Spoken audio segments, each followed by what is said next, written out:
दोस्तों नमस्कार। आज हम उस बात की चर्चा करेंगे कि मोहम्मद ने जब आयशा से शादी की तो मोहम्मद कितने साल का था और मोहम्मद ने आयशा से शादी क्यों की।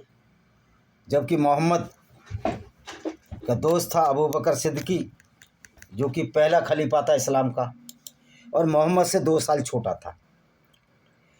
तो दोस्तों, ये जो बीमारी है जो मोहम्मद को थी, इसको पीडोफीलिया कहा जाता है। पीडोफीलिया का मतलब है जो एक व्यक्ति छोटी लड़कियों के साथ संभोग की इच्छा रखता है, इंटरकोर्स की इच्छा रखता है, बिना मॉरल और नैतिक वैल्यू को जाने बिना। ऐसे व्यक्ति को मानसिक रोगी कहा जाता है। ऐसे बहुत से रोगी हैं। एक शंकर यादव था नागपुर में, जो कि पीडोफिलिक था, छोटी बच्चियों से रेप करता था। निश्चित तौर पर छोटी बच्चियों से इंटरकोर्स एक रेप ही होता है, क्योंकि इसमें बच्ची की कोई इजाज़त नहीं होती। तो मोहम्मद भी एक पीडोफिलिक था, एक बीमारी थी मोहम्मद को, मानसिक रोगी था। इसी वजह से उसने अबू बकर सिद्दीकी की लड़की से रिश्ता मांगा, और ऐसा ही मूर्ख अबू बकर सिद्दीकी था जो उसका बाप था। उसने बिना सोचे समझे कि आयशा की उम्र, आयशा बिनत अबू बकर जो पहला खलीफा था, उसकी उम्र अभी 6 साल है और मोहम्मद 51 साल का था। यानी कि मूर्खता की एक हद देखिए कि किस तरह के ये लोग हैं, और किस तरह आज मौलाना ये साबित करने की कोशिश करते हैं कि उस ज़माने में अरब में लड़कियां जल्दी जवान हो जाती हैं तो गर्म देश है। सच्चाई ये है कि उस ज़माने में जब मोहम्मद पैदा हुआ था या आयशा पैदा हुई थी, अरबी लोग भुखमरी से मर रहे थे, उनको खाना भी नहीं मिलता था ढंग से। तो ये सवाल पैदा कहाँ होता है कि उस ज़माने में लड़कियां ताकतवर हो जाती थी, जवान हो जाती थी। दूसरी बात, अगर वो जवान भी हो जाती थी, एक बार को मान लें, हालांकि ये मूर्खतापूर्ण बात है, तब 45 साल एज का डिफरेंस मायने रखता है। तो मोहम्मद को ये पता होना चाहिए कि 45 साल डिफरेंस के मायने क्या होते हैं। लेकिन वो तो कामातुर था, कामी व्यक्ति था।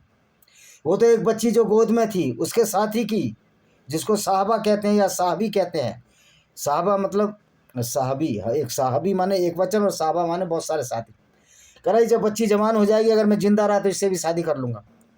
ये था उसका नैतिक मॉरल वैल्यू, और इनकी हदीसों में है ये हम अपनी तरफ से नहीं बता रहे। तो मोहम्मद एक कामातुर व्यक्ति था, मेंटली डिस्टर्ब आदमी था। ये अली जान सीना की जो किताब है उसमें साफ साफ कहा गया कि मोहम्मद एक मानसिक रोगी है। और इस बात को मोहम्मद की उल जलूल बातों से हम साबित कर सकते हैं कि मोहम्मद एक ऐसा व्यक्ति था जिसका मानसिक संतुलन डगमगा गया था। तभी तो वो लोगों को झूठे अल्लाह के नाम पर बरगला रहा था और कह रहा था तुमको जन्नत और हूरें मिलेंगी। वो सिर्फ स्वार्थ था, खुदगर्जी थी उसमें। वो अपना काम निकालता था लूट से, फरोख्त औरतों के से वो धंधा था उसका। वो कोई पैगंबर नहीं था, वो एक साधारण इंसान था जिसका दिमाग, एक आम मुसलमान भी पैगंबर से अच्छा है। 99% मुसलमान पैगंबर से अच्छे हैं, क्यों पैगंबर की गलत बातों पर नहीं चलते। वो अलग बात है, वो ब्रेन वाश हैं, वो अपने को अभी भी मोहम्मद को अपना मसीहा मानते हैं। ये सच्चाई भी एक दिन खुलेगी, और यही वजह है कि आज लोग इस्लाम को छोड़ने वालों की लाइन लगी पड़ी है, जिनको एक्स मुस्लिम कहा जाता है। क्योंकि कोई भी गैरतमंद इंसान ये स्वीकार करने को तैयार नहीं कि उसका पैगंबर एक ऐसा लुटेरा व्यक्ति हो, बलात्कारी हो, काफिले लूटने वाला हो, पीडोफाइल हो, जो मैंने अभी बताया बीमारी हो। कोई भी मानसिक रोगी को अपना हीरो मानने से, आइकॉन मानने से इनकार कर देगा। लेकिन ये वाहिद हमारे ब्रेन वाश मुस्लिम भाई हैं। ये किस तरह से लोगों को, मौलाना खास तौर पर लोगों को बरगलाते हैं, और जो अरबी में लिखा है उसका अनुवाद नहीं करते। जैसे मैं इंग्लिश पढ़ लूँ लेकिन इंग्लिश के मुझे मायने ना आए, इसी तरह ये मौलाना मुसलमान बच्चों की ज़िंदगियां खराब कर रहे हैं, उनके भविष्य से खिलवाड़ कर रहे हैं। जैसे कि मोहम्मद ने अरबियों के भविष्य से खिलवाड़ किया, और अरबियों को, जो सीधे साधे अरबी थे, जो बिजनेस करते थे, जो 360 मूर्तियां मक्का में थी, सेकुलर थे, मोहम्मद ने उनको लुटेरा और अपराधी बना दिया। और इसी वजह से 630 में मोहम्मद ने सारी मूर्तियां तोड़ दी, ये दिखाने के लिए कि अल्लाह मूर्तियों को पसंद नहीं करता। वस्तु मोहम्मद एक कुंठित मानसिकता का व्यक्ति था, इसीलिए कि ऐसी ऐसी बातें उसने की तो जो इस्लाम में जायज़, इंसानियत में जायज़ नहीं है, इस्लाम में जायज़, यानी कि पूरा मुसलमानों को अपराधी बनाने का काम इस मोहम्मद ने किया।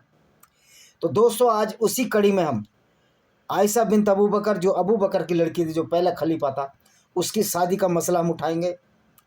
और नूपुर शर्मा ने जो बोला था वो सही बोला था, लेकिन बीजेपी के चोरों की जमात, कायरों का गैंग, क्योंकि मैं बीजेपी को बचपन से जानता हूँ, आरएसएस की शाखाओं में जाकर मैंने सीखा, मेरे संबंध उन लोगों से जो आरएसएस में ज़्यादातर वो लोग जो मंदिरों में बैठकर लूटते हैं या दुकानों पर बैठकर लूटते हैं, दो समुदाय के लोग आरएसएस में बहुत आते हैं। आप अर्थ समझ लीजिए, और सर्टिफाइड बेईमान है ये लोग, ये हम सिद्ध कर देंगे, मुझे व्यक्तिगत अनुभव है इसके। तो आप देखिए फिर सही अल बुखारी और मुस्लिम के, तो नूपुर शर्मा को बचाव नहीं किया बीजेपी वालों ने, क्योंकि चोरों की जमात है, झूठों की जमात है और बेईमानों की जमात है। तो सही अल बुखारी 5134 और सही मुस्लिम की हदीस के अनुसार पैगंबर मोहम्मद का निकाह आशा रजुल्ला से हुआ था जब वह 6 वर्ष की थी। मदीना में रुखसती 9 वर्ष की उम्र में हुई, जो कि खुद आयशा बिन्त अबू बकर ने बयान की है। फिर नूपुर शर्मा ने क्या गलत बोल दिया, ये 56 इंच के सीने वाले मोदी जी कल्याण मार्ग पर छिपकर बैठे हैं कायरों की तरह। क्यों नहीं सामने आके बोलते कि जो नूपुर शर्मा ने कहा था वो सही कहा था? क्यों नहीं ये राजनाथ सिंह सामने आकर बोलता, अमित शाह सामने आकर बोलता कि जो नूपुर शर्मा ने कहा था वो सही कहा था, उसके ऊपर एफआईआर करा दी। लेकिन सुप्रीम कोर्ट भी समझ गया कि ये एफआईआर इस्लाम की गुंडागर्दी अब चल नहीं सकती, उसने भी कहा आपकी एफआईआर नहीं मानी जाएगी। अगर पैगंबर लूटता था तो हम लुटेरा ना कहें, अगर पैगंबर छोटी बच्चों से शादी करता था कब पीडोफाइल ना कहें, सफिया के साथ जुआरिया के साथ बलात्कार किया तो बलात्कारी ना कहें। तो देखिए सबसे प्रमाणिक हदीसें 6 वर्ष का उल्लेख करती हैं, और जब सगाई हुई थी ये 6 साल की थी, और जो शादी मुकम्मल हुई 3 साल बाद 9 साल की थी। और जब मोहम्मद मर गया, ये 72 हूरों और जन्नत में तो क्या जाएगा, अगर कोई जन्नत है या नरक है तो इधर नरकवासी है, क्योंकि अपराधी था, ये बलात्कारी था, पूरे मुसलमानों का अपराधी बना दिया। और सबसे बड़ा आतंकवादी तो मोहम्मद है। लोग पीछे पड़े रहते हैं मोहम्मद अत्ता 9/11 वालों के लिए, अरे भाई आतंकवाद किसने किया? तो ये देखिए सही बुखारी की हदीस है, ये मैं आपको सुनाता हूँ, इसको ऑथेंटिक हदीस है, यानी इसको प्रमाणिक माना जाता है। और जब इसको प्रमाणिक माना जाता है तो इस हदीस का मायने हैं कि इस्लाम में इसकी मान्यता है, और जब इस्लाम में इसकी मान्यता है तो इसको कोई खारिज नहीं कर सकता। तो इसी वजह से हम अब इस हदीस का मुलाहिजा करते हैं, इस हदीस को हम बताएंगे कि वो हदीस क्या बोलती है। तो आइए देखते हैं हदीस क्या बोलती है। ये इंग्लिश में, मैं इसका हिंदी में बता देता हूँ आपको। अकॉर्डिंग टू सही अल बुखारी हदीस 5134 and the Sirat, Aisha has recorded that she was married to 91 years old Muhammad when she was 6 and he penetrated her before she was 9. Why are Muslims gunning for Swami Ramgiri for mention this marriage, and why the Muslims are, क्यों target कर रहे हैं? भाई तुम्हारे मोहम्मद ने शादी की है तो तुमको खुल के आओ ना, तुम तो मोहम्मद के सिपाही हो, मोहम्मद की सेना है। यह लगवाद है कि मोहम्मद को मानने वाला हर मुसलमान गुंडा है, बलात्कारी है, अत्याचारी है और कातिल है, क्योंकि कुरान पढ़कर ही तो ये मुसलमान बनते हैं। जो ये कहते हैं मोहम्मद की सुन्नत पर यकीन करते हैं, वो लोग सर्टिफाइड गुंडे हैं, ये बात हमको समझ लेनी चाहिए। तो ये हदीस थी इनकी जो मैंने बताई आपको 1534। और ये लोग बड़ी, क्या उस ज़माने में लड़कियों को जलाकर मार देता था? अरे मूर्खो, अगर लड़कियों को जलाकर मार देते तो कुछ कैसे हुए होंगे? तो सारी लड़कियों को तो जलाकर नहीं मारा, फिर खदीजा बिन खालिद को जलाकर क्यों नहीं मारा? वो तो बहुत बड़ा बिजनेस करती थी, मोहम्मद तो उसके यहाँ नौकर था, वो 2 बार की विधवा से इसलिए मोहम्मद से शादी कर ली, और मोहम्मद की उलझुल हरकतों को इसलिए सहन करती रही को फिर विधवा ना हो जाए। उसमें उसका चचेरा भाई वर्का बिन नोबिल कुरान की आयतें लाता था, और मोहम्मद झूठ बोल बोल करके जिब्रील लाया है, लोगों को ये बेवकूफ़ बनाते रहे। तो कसौटी से पहले ये देखिए कि बहुत सारे पॉइंट हैं इसमें।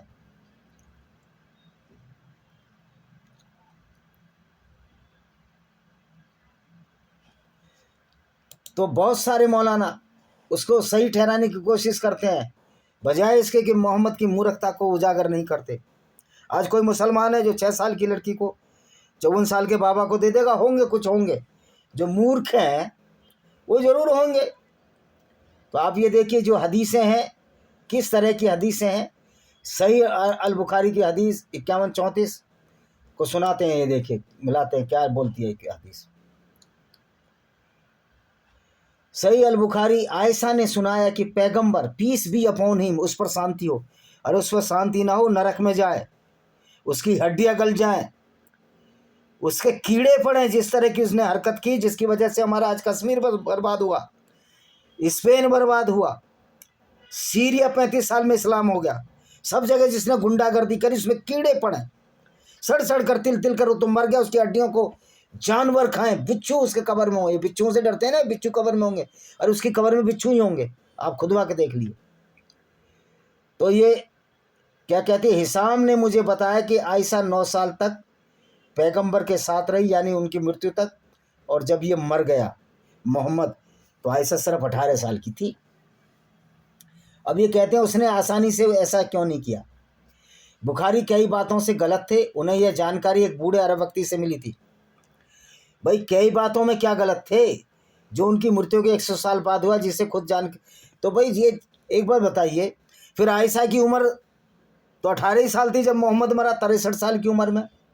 तो ये सोचने वाली बात है कि मौलाना किस तरह उस मोहम्मद को, जो कि लुटेरा और बलात्कारी था, पीडोफाइल था, सही साबित करने की कोशिश करते हैं, और उस शादी को सही साबित करने की कोशिश करते हैं। कोई कहते हैं कि राम की उम्र और सीता की उम्र भी कम थी, इतना डिफरेंस नहीं होगा, सीता 16 साल की थी और राम 25 साल के थे, ये इनकी किताबों में है। तो राम पीडोफाइल तो नहीं थे, राम बलात्कार तो नहीं करते थे औरतों से, जैसे कि मोहम्मद ने सफिया और जुहैरिया के साथ किया। यानी कि ये लोग अपनी आंखों का लट्ठा नहीं देखते, दूसरों की आंख तिनका देखते हैं। अगर तुलसीदास ने रामचरितमानस में ढोल गंवार पर सूद नारी लिखा तो हम उसको मूर्ख मानते हो, तो 400-500 साल पहले हुआ, और ऐसी रामचरितमानस को पढ़ने की कोई आवश्यकता ही नहीं है। तो ये देखने वाली बात है कि ये किस तरह से मोहम्मद को बचाने की कोशिश में इन मौलानाओं के छक्के छूट रहे हैं। अब इंग्लिश में ये हदीस है, that the profit narrated her when she was 6 years old, he consumed his marriage when she was 9 years old, Hisam said, Hisam ने कहा। तो और भी बहुत सारी उकाय है, सही ये अल बुखारी 5134 बुक 57 हदीस है। अब सवाल ये आता है कि मोहम्मद ने, ये कहते हैं विधवाओं से भी शादी की, मोहम्मद का कैरेक्टर तो विधवा उनको बनाता तो ये मोहम्मद ही था। सवाल ये बात है कि मोहम्मद में इतनी अकल नहीं थी, कहने को तो पैगंबर था, अल्लाह का पैगंबर था, एक छोटी लड़की जो तुमसे इतनी छोटी है, तुमको शर्म नहीं आई? बिल्कुल बेशर्मी की तुमने हद पार कर दी। और तुम्हारा पैगंबर तो बेशर्म था ही। जब जैनब को इसने नंगे कपड़ों में देख लिया, जो इसके दत्तक पुत्र जैद की पत्नी थी, जिसकी शादी इसने खुद कराई, जो चचेरी बहन थी, तो इसने एक आयत उतार दी कि मोहम्मद चाहे तो जो दत्तक पुत्र है उसकी पत्नी से शादी कर सकता है, क्योंकि दत्तक पुत्र असली पुत्र नहीं होता। लेकिन जब आयशा से ये मरने लगा, दूसरे लोगों ने कहा कि आयशा से हम शादी करेंगे जब मर जाएगा, तो इसने एक आयत उतार दी कि मोहम्मद की जो पत्नियां सबकी माएँ हैं, लेकिन ये किसी का बाप नहीं है। यानी कितना खुदगर्ज और नीच प्रकृति का ये व्यक्ति था, और कितनी नीच विचारधारा को जन्म दिया, जिसको हम इस्लाम कहते हैं। तो आप समझ सकते हो कि ये मोहम्मद किस तरह का व्यक्ति था, और किस तरह से बीजेपी कायरों का एक ग्रुप है जिसने कि नूपुर शर्मा को अंधेरे में छोड़ दिया, ट्रक के मतलब खुली गुंडों की भीड़ में छोड़ दिया, मारो। और वही अलग बात है कि हो सकता है कि इसमें नूपुर शर्मा की भी कोई चाल हो, मैं नहीं जानता, कि नेता मूर्ख और धूर्त होते हैं। हम जो सच्चाई है आयशा के हिसाब से उसको बता रहे हैं, ये sunna.com में आपको मिल जाएगा, और इसको हमने बता दिया। और दूसरा, तो ये जो जितना भी है ना, ये कहते हैं कि वो गुमराह कर रहे हैं, शैतान गुमराह करता है गैर मुस्लिमों का। अरे तुम्हारा मोहम्मद तो बहुत बड़ा शैतान है, जिसको तुम पीडोफाइल सारे जिसमें एब्स सर्टिफाइड अपराधी है, उसको तो तुम मान रहे हो, और शैतान गुमराह किसको कर रहा है? गैर मुस्लिमों को। तो गैर मुस्लिमों की किताब में तो नहीं लिखा कि गैर मुस्लिमों की किताब में ये तो नहीं लिखा मुसलमानों को कहीं भी कत्ल करो, उनकी औरतों को लूट लो और बाजारों बेचो जो मोहम्मद बेचता था। तुमको कुछ शर्म है, लिहाज है? डराने के लिए तुम एक सर्तन से जुदा के नारे, तुम्हारा प्रोपोगेंडा है, इससे कोई डरने वाला नहीं है। अगर दुनिया के पूरे काफिर और एथिस्ट एक हो गए तो तुम्हारे सर्तन से जुदा के नारे हवा हो जाएंगे। और सऊदी अरब तो सबसे बड़ा आतंकवादी कंट्री है, लेकिन मोहम्मद बिन सलमान अब इसको सुधारने की कोशिश कर रहे हैं। मोहम्मद बिन सलमान भी जानते हैं कि मोहम्मद एक हमर था, एक क्लब था, ये गधा और दूसरों को कुत्ता कहते हैं। तुम्हारा मोहम्मद क्या करता था? वो शैतानों का बाप है, सबसे बड़ा अपराधी है, पीडोफाइल है। तो ये आए नूपुर शर्मा ने जो बोला वो सही बोला, लेकिन इन लोगों ने नूपुर शर्मा को भेड़ियों के बीच में खुला छोड़ दिया है। ये 56 इंच वाले मोदी कायर है, झूठा है, उसके पास कोई डिग्री भी नहीं है। और फिर कहते हैं हम 56 इंच का सीना है, तुम्हारा 56 इंच का सीना है तो तुम्हारा दिल तो झूठ, तुम्हारा दिमाग तो झूठा है। सीना तो 100 इंच का भी हो जाएगा। तुम झूठे हो, अविश्वासी हो, तो दूसरे लोगों के सामने आप मुंह दिखाते हो, झूठ बोल बोल कर यहाँ जाते हो। थोड़ी बहुत शर्म आती है जब रात में सोते हो? नहीं सोते? अमित शाह जी, आपने भी डिग्री दिखाई थी इनकी, आपको शर्म आती है? थोड़ी बहुत आया है? अब हिंदुओं को बांटने का तुम कार्य कर रहे हो। यूजीसी लाके इन मूर्ख धूर्त राजनेताओं को सबक सिखाना है तो वसुदेव कुटुंबकम पर आना है। ये SC एक्ट और ये यूजीसी जो कानून सब रद्दी की टोकरी में चला जाएगा। तो आप देखिए किस तरह का ये मोहम्मद था, और कि लड़की जवान हो जाती थी अरब में। तो अभी तो अरब में लड़की की उम्र 17 साल है शादी करने की। तो क्या मोहम्मद बिन सलमान, तो मुझे लगता है ये तो मोहम्मद से भी अच्छे व्यक्ति हैं जो अच्छे अच्छे कार्य कर रहे हैं। इसी के साथ हम इस वीडियो को विराम देते हैं। वंदे मातरम, जय हिंद, आपका दिन शुभ। हाँ नन्ना मियाँ।